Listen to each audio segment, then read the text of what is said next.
Welcome to Spiritual Happy Hour. I am Joy Roby. And I am Marilyn Harper, and we are here joining forces with the master, Randy Luna, whom you have already met. Just to let you know, many times we substitute the word God for love because God doesn't care. After all, God is love. And Spiritual Happy Hour is inspired by A Course in Miracles, which we often refer to as ACIM. Thank you, Randy, for providing such beautiful, amazing music. We are so blessed to have that guy with us all the time. He always provides original music for Spiritual Happy Hour and some of our other programs as well. Adironda and the Council of Light called Spiritual Happy Hour your weekly dose of vitamin B. So, Adironda, that's vitamin B-E. We're going to share a little information about forgiveness and how it truly is, as Adironda likes to say, just another F word. You know, I love F words. I know you do. I absolutely do. And there are loads of great F words, like frequency. I love frequency because that's what we teach people how to do, is raise their frequency during the Channelers Academy. You know, another great F word, I have to show you about this one because it takes a special pose. Another great F word is fuerte. Fuerte. I mean, when you assume the pose, it makes a big difference. In Spanish, it means a situation in which a person actually excels or has more knowledge or skills at something. It can also mean strong. Now, while I was looking for the definition of fuerte, I found forte. And that is also a fabulous word. It means a person's strong suit or highly developed characteristics, talents, or skills. Fabulous, of course, is also a fantastic word. And then there's also finances, which has many meanings and throws a lot of people into a lot of different emotions. Actually, we are all probably asking for freedom in our finances. I mean, did you ever think about your favorite words? I think I was left on my own a lot as a child. And in that capacity, I had a lot of favorite words. And F words are some of my favorites. I have 3 personal favorites. 1, feedback.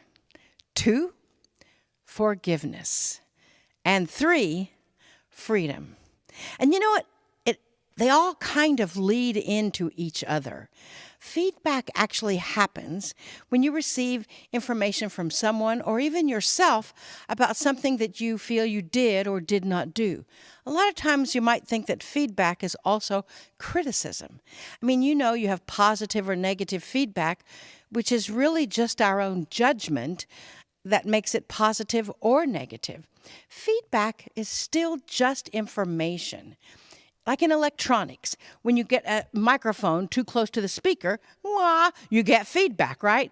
Information, step away from the speaker. So basically, information is there to provide you with a greater advantage to any given situation. Another great F word, which I didn't mention earlier, is failure. Have you ever felt like a failure or like you failed miserably at something? I know, I certainly have. When I think of the situations where I felt like a failure, that's when I really need to forgive myself. And according to Adironda, there's absolutely no such thing as failure. There's just feedback. And feedback is what you learn about yourself or someone else with any given situation comes up that makes it change in the future, right? Feedback. I was chatting with some friends the other day about our subject today, which is forgiveness. And I said something about, well, forgiveness is just another F word. They all laughed. And I thought, well, that's a good title. You know, we all chuckled a bit, and then we described forgiveness or lack thereof. And one of the things that we talked about was that the lack of forgiveness will actually stop you at every single corner. every single big decision, every single place in your life. If you really can't forgive something, then you're stopped in your tracks. One of my friends, who I put in the wild, wise woman category, she describes forgiveness or lack of forgiveness as an indigestible morsel. What a beautiful phrase. Indigestible morsel. In other words, a situation that was so horrible that you couldn't digest it, which means you couldn't forgive it. I mean, just like an animal. If an animal eats something they can't actually digest, like a bone, it will actually kill them. Lack of forgiveness can do the same thing to you. I mean, we teach a workshop. Actually, it's called a plurk shop. Play plus work equals plurk, right? Everything is possible. And one of the sections in it is on forgiveness. I mean, the way we talk about it in the discussion, we talk about how it can really block you from your dreams, can really stop you from living the life that you will love. I mean, people that have attended the workshop in the past, because it's great to do it multiple events, multiple times, they actually dread that part because they know what's going to happen. They know that we're going to ask them to look inward. And spiritual people are actually the worst at looking deep inside for forgiveness. You know, they have a tendency to gloss over, we have a tendency to gloss over any difficult situation, argument, betrayal, challenge, to remain in that Zen place, right? Spiritual people are really bad at that. They always want to be in the Zen place. But according to A Course in Miracles, this in the workbook, lesson 121, it says forgiveness is the key to happiness. It says, and it describes unforgiveness in a difficult way. I mean, while I was reading it, I had to take a deep breath, so you might have to too. It says, and I'm going to read this, the unforgiving mind is full of fear and offers love no room for itself or no room to be itself. No place where it can spread its wings in peace and soar above the turmoil of the world. The unforgiving mind is sad, without hope of respite and release from pain. It suffers and abides in misery, peering about in darkness, seeing not, yet certain danger is lurking there. The unforgiving mind is in despair, without the prospect of the future, which can offer anything but more despair. It thinks it cannot change, for what it sees bears witness that its judgment is correct. Let me read that again. It thinks it cannot change, for what it sees bears witness that its judgment is correct. Phew! Is that a dismal picture or what? I mean, that's really intense. That is the foundation for nearly all illness, disease, imbalance.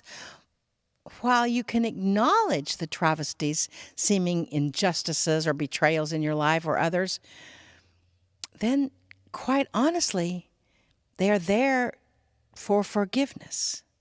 When you forgive it, things change. Without forgiving it, the emotion still festers right there, turning into disease or complications that will affect your life and your choices. You see, forgiveness or lack thereof is like having a bone stuck in your digestive system. Nothing good will ever come from it. We all know that there are people we need to forgive. I mean, you know, that's obvious. Some situations of forgiveness might be like your spouse or your boyfriend or your girlfriend, somebody that has wronged you in the world. The kid that betrayed you in the 7th grade and told lies about you and made fun of you. Your first grade teacher that called you out over something you did or did not do. That rapist that took away your childhood. The best friend that moved away because their dad got a better job. The murderer who changed your life forever because they murdered your child or your friend or your neighbor. The argument that you had with someone even though both of you were convinced that you each were right. Or yourself for making the decision to go into that destructive relationship. Really, whatever. Now, please note that I purposely included examples that some might consider little trivial stuff and some that would be considered life-changing. You see, all things must be forgiven. All things are life-changing. Even the feedback that you got from someone in your childhood when they said you didn't do something right and you took that in and thought, oh, I never do something right. It changes your personality. So maybe you're constantly trying to please people. You're constantly saying yes to people for fear of making them angry. But that's another topic. Big or small, those indigestible morsels still have the same impact on you and those around you. You see, some of those morsels that you carry around with you because you still react to them whenever you enter into any kind of a relationship or situation. You know, like when you come into a relationship, it feels challenging because it's triggering something from your past. And you still haven't forgotten that or forgiven that. And then you have a tendency to pick relationships with people that may not be emotionally available. And they're not emotionally available because they didn't forgive something in their past, blah, blah, blah. Anyway, you get the idea, right? Eckhart Tolle says, and talks about this in his book, The Power of Now. He says, we react to life now based on the paradigm or programs that we had as a kid. And we choose to let those situations continue to be indigestible, or we can forgive all that are involved and move on. Because unless you are willing to forgive all the people, all the situations, they will continue to affect your judgment and the judgment of people around you. You know that. Whether they are big or small, any of those morsels that you are still carrying with you are like something stuck deep inside of you. Your logical mind knows this. It knows you must get rid of it. Your physical body knows it too, that you must forgive every situation, every person, whatever. Well, forgiveness, or the lack thereof, creates even more toxicity in your life than old habits. Yes, we know that. Yet we simply can't seem to get there. Do you ever feel that way? We can't seem to get that indigestible morsel out and digest it through forgiveness. Now, we all know that not forgiving keeps you a victim, keeps you in victim consciousness. We all know that forgiveness will release you from the physical, mental, emotional toxicity that has poisoned you. We all know that when we forgive, we take back our power from the blame, shame, or guilt game, and we open ourselves to our own personal ability to take responsibility for and truly get feedback from what has been perceived as an unforgivable situation. Then we become fuerte, strong. Forgiveness is not just a religious concept. It is the practice of releasing toxins and the perceived beliefs that produce something so strong in your system that it's like the same as a poisonous venom. There are 2 requirements for forgiveness. 1, forgive others no matter what. And 2, forgive yourself no matter what. In reality, all forgiveness is self-forgiveness. You know that when you carry anger toward another, even to any degree, you are only harming yourself. You are also harming your neighbor, your friend, and God, love, because we are all one. By not forgiving, you are accelerating that harmful poison in yourself and all others. When you keep repeating thoughts over and over and over again, and feelings of blame, betrayal, injustice, anger, it produces a chemical toxin in your brain. Scientifically proven, you cannot function optimally when you have that chemical toxin in your brain in a world of love. Now, there are all kinds of affirmations and things that you can do. One of my favorites came from Michael Bernard Beckwith. Now, breathe into this as I repeat it. I'm going to read it to you, and I want you to just kind of breathe in, and if you want, you can repeat it with me or after me. Take a deep breath. I take responsibility for my actions, and I forgive all that I have knowingly or unknowingly done to hurt myself and other individuals. I release myself from the bondage of unforgiveness. I am free. Guilt, shame, and blame are now neutralized, which will saturate my heart. I begin afresh in this world, free. Isn't that beautiful? I mean, seriously, guilt has no transformational value. Shame has no transformational value. Blame has no transformational value. The only thing that has transformational value is that pesky little F word, forgiveness. Forgiveness in love. It doesn't mean that you have to saddle up with someone that has used or abused you. It doesn't mean that you have to give them permission to be your new best friend. Nor does it mean that you have a way of denial or bypass the pain or not feel it or bring that betrayal to you. What it means is that you understand that many times humans simply act out of ignorance. Once you truly forgive, the thoughts about this situation or that situation will have no effect on you. But how do you forgive? I'm going to give you a 6-step technique that will help you resolve that indigestible morsel. If you want, you can write it down. I mean, know that that indigestible morsel is indeed digestible using this 6-step technique. 1, give yourself permission to feel the way you feel, and then, if you can, set a time limit on it. 2, stop telling the story to yourself or others about all the perceived injustices that you experienced. 3, have the willingness to forgive.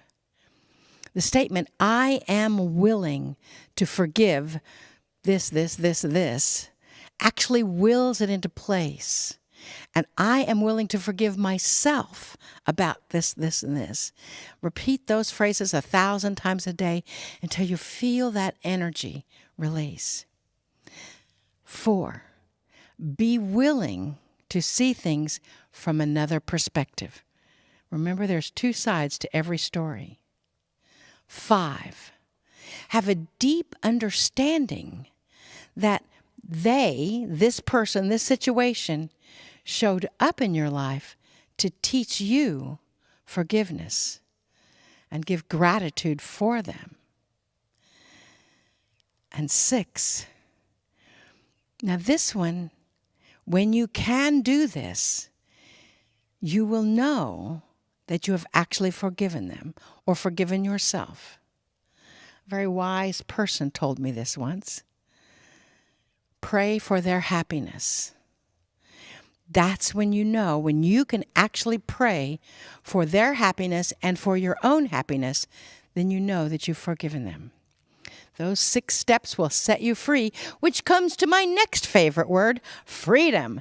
That will set you free. Make room for the happiness in your life, and that your life may be lacking, maybe not, but it is going to improve your digestion. So during this next week, I would like you to spend a few minutes just asking yourself, is there some person or situation that I really must forgive? Is there something that I really want to look deeper at? And use this 6-step technique to shift your feelings about that. And I'll give it to you one more time. 1, feel your feelings. 2, stop telling the story about all the drama. 3, have the willingness to forgive. 4, be willing to see things from another perspective. 5, be grateful that they showed up to teach you forgiveness. 6, pray for their happiness and your own happiness, and that way you know that you have forgiven them. Now, you may wonder why I didn't use 9 because 9 is the energy of completion. I know, I'm into the numbers, right? Double digitology, right? I used 6 specifically because 6 is the number of giving birth to a new idea. 6 is also the number of harmony, which leads directly to freedom. A nice F word. Namaste. Well, thank you. You're welcome. All those thoughts will carry us through a brief intermission, I believe, after which Adirond and the Council of Light might have a message for everybody. What do you think? Maybe.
So it is good day to you, huh? Very good to see your light, your brightness, your divine presence. Good day to you, good day to you, good day to you, good day to each and every one of you. With that energy, as you're coming through, know that you are the light of this planet Earth. You are one of the brightest lights in this galaxy. You are that connective form that connects the dots. You are the line in the universe. So as you are, we ask you to understand and know that every frequency that you are feeling, there's a couple of F words for you. Every frequency that you are feeling is coming through in your field, is acknowledging that energy in your brain, in your heart, in your center, in a 26-foot span of energy.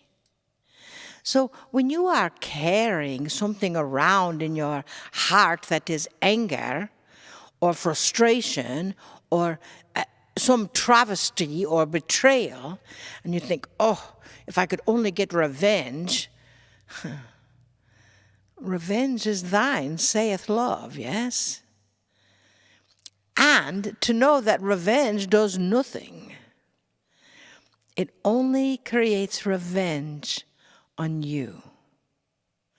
When you are angry at something, and you know the only person that you are being affected by it is you. The other person probably doesn't care at all.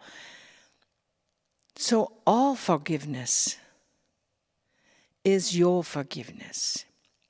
And the interesting thing is it pops up in the most unusual of ways. Truly. We want to tell you a little story about someone that we asked permission if we could tell it today. And they said, yes, you can, as long as you don't use our name. So we will tell it to you. Because it was something that this person is a true spiritual leader. This person has dealt with forgiveness and taught the forgiveness and shared the energy of it and worked in a depth of their soul to look at those dark places. And yet, when they were speaking with someone else, and this person says, well, have you forgiven that situation, which was indeed a travesty, there's no doubt. It was up there in the big ones, yes? A big deal. They said, oh yes, we've forgiven it. Yes, oh yes, not a problem. And then that person, the other person in the conversation, asked, well, have you prayed for their happiness? And well, the original person stuttered a bit and said, well, I've prayed for destruction of them. That is not their happiness. So, you see, that is why we are looking deep into your soul and asking you to do the same thing.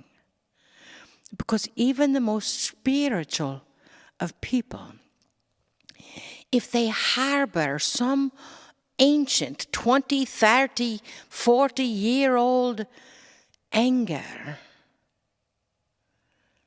it still becomes indigestible and creates physical, mental, and emotional challenges. So stop it. Simple as that. Look into the dark corners of your soul. See where they are. Take that into meditation. Go into that theta state of meditation and ask, show me who I still get to forgive. Show me the way. Show me what to do. And love will show you. Love will connect with you. Love never leaves you, no matter what. So please, we ask you, you are in evolutionary times. You are in the times of the new dimensional frequency on this planet. It takes all of the Lightworkers on this planet to revive love as the way of life. Please, we ask you to remember who you are.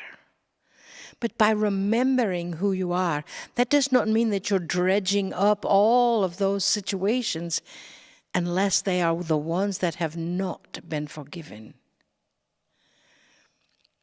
And you will know that you have actually forgiven that situation if you can pray for happiness to come to you, with you, through you, from you, and for the same for all of those that are involved. It seems like a simple thing, huh? You understand that we know that many times our vessel Marilyn is much of a jokester and tells lots of fun stories. However, this is still a serious episode. This is still about you and your evolutionary path. You know we love you so much. You know that we wish for you to be able to hold your hand out and manifest, create whatever is your heart's desire. You know that is possible. We know that is possible. But one of the stoppers can be the lack of forgiveness, the lack. So we implore you to be the love that you already are, means to allow those things that are not love to fall away. Please do that. Please hold in your energy that every single person on this planet return to love. Return to the place that never left them. Return to the frequency of freedom. For that is the truth of love. We honor you. We know you. We see you. We are with you always. And we bid you namaste. Namaste.